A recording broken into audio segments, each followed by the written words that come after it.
Good everybody, Chris Fahy here, hope you're going awesome. So look, down in Queenstown at the moment, and off the back of looking at Long Bay, Hobsonville Point and Wynyard Quarter, thought it'd be awesome to check out another master plan community. Check out two though, Jack's Point and Hanley's Farm. So that said, let's get into it.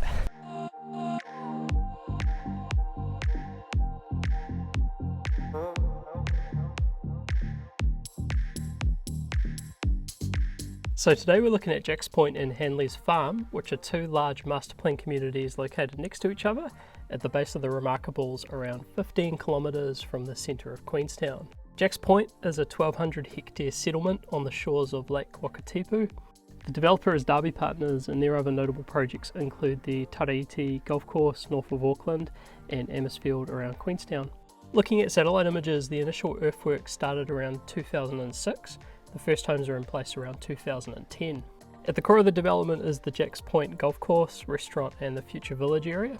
The estate's been extensively landscaped beyond typical council standards, and there are covenants in place that require homes and landscaping to be designed within a set of strict design guidelines.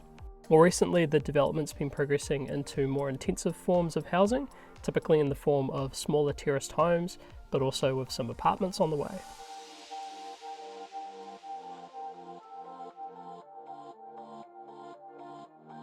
Meanwhile, Hanley's Farm is a 561 hectare master plan community underway by Winton and is located immediately next door to Jack's Point. Looking at satellite images, the earthworks kicked off around 2016, which was about a decade after Jack's Point, and the first homes were in place during 2018. The development's positioned as a family-orientated community and generally has more flexible design controls and landscaping, and amenities that are more focused on families, like one of the better playgrounds in New Zealand, which includes a skate park and outdoor gym.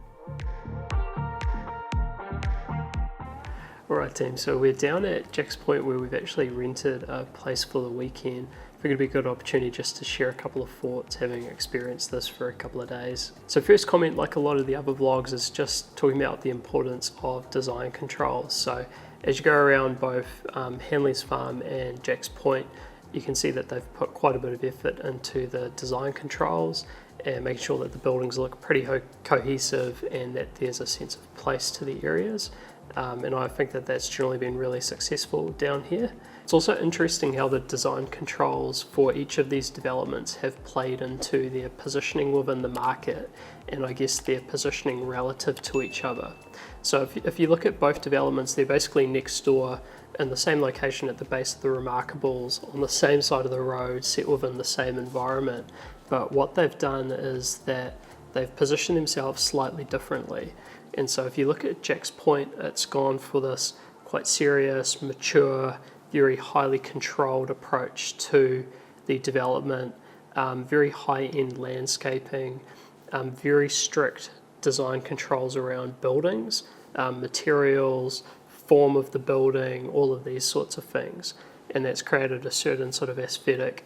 It's also got roll-on effects too, for example, the maintenance of the landscaping, where from what I could see, there's additional charges to the residents within this area so that they can upkeep the maintenance to a higher level than what would be seen if it was just sort of council standard roading. But then if you look in contrast, Hanley's Farm has positioned itself as this more sort of family-friendly, bit more affordable, but a lot more flexible approach. And so their design controls are a little bit more relaxed. Their landscaping through the streets is more sort of at a standard level that you'd see around the place. And as a result, they can become more affordable, both upfront and long term. There's more flexibility around how people design their houses and the form and function of them.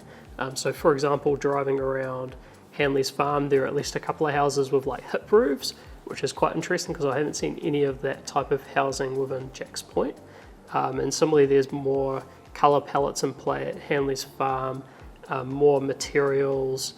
Yeah, so it is quite interesting how that's come in, but how they've positioned the two developments relative to each other despite being in basically the same location. Talking about all the design controls, it's worth touching on my 100% pet peeve when it comes to these sort of things, which is that the developers and I guess the design team and the delivery team put heaps of effort into creating a cohesive look to the area, overlaying the design controls around design and construction of the buildings and the landscape and all that sort of thing, and setting the colour tones for all the buildings. But then quite often they're a little bit more relaxed around window treatments. And so where this shows up in my mind, and maybe I'm just a bit of a psychopath, is that you get these like earthy tone buildings, you know, blacks, greys and timbers, but then people put in like white blinds.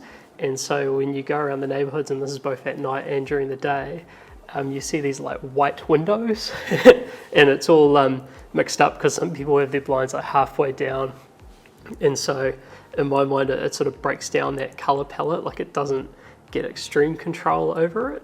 If I was a developer and I was trying to really control the look of the space, I think you'd also need to look at the window treatment side as well. And I have seen some buildings come out. There was one in Auckland recently that we looked at, which the window treatments could only be this like dark grey blind, and that was basically to fit in with the aesthetic of the building. But I thought that was quite interesting because they'd obviously picked up that if people put white blinds up against the rest of the building, it would start to look a bit messy. So yeah, kind of interesting, but maybe I'm just a bit crazy. And then final comment, right, is we've Airbnb'd this for the weekend. But if I was to go about building a new property here, particularly anything where I'm making decisions around the design or the construction or the finishes, I would 100% go and Airbnb like 3 or 4 slightly different design or different construction homes, just to see what works, what doesn't work, what's durable, what's not durable. Because I think if you actually live somewhere for a couple of days, you pick up a lot more than if you just say walk into a show home, or if you get given like a colour board to select the colours for things or the finishes. And so I think actually having that opportunity to battle test something is very, very valuable, particularly if you're investing like a whole heap of money to build a new home. And I think Airbnbs in particular are quite useful because I guess in contrast to a house where maybe you've got the owner occupying it, in Airbnb people are probably a little bit less careful with it, and so it gives you a better sense of how some of the materials stand up from a durability perspective. So yeah, if we were looking to build, we'd 100% do that. With that said, we'll wrap up the vlog here. From here, what are we doing? So we're going back to Auckland tomorrow, so we're really just relaxing at this stage. We'll go out for dinner tonight and then head back on the plane tomorrow. With that said, I hope everyone's going awesome, and we'll see you next time. See you, bye.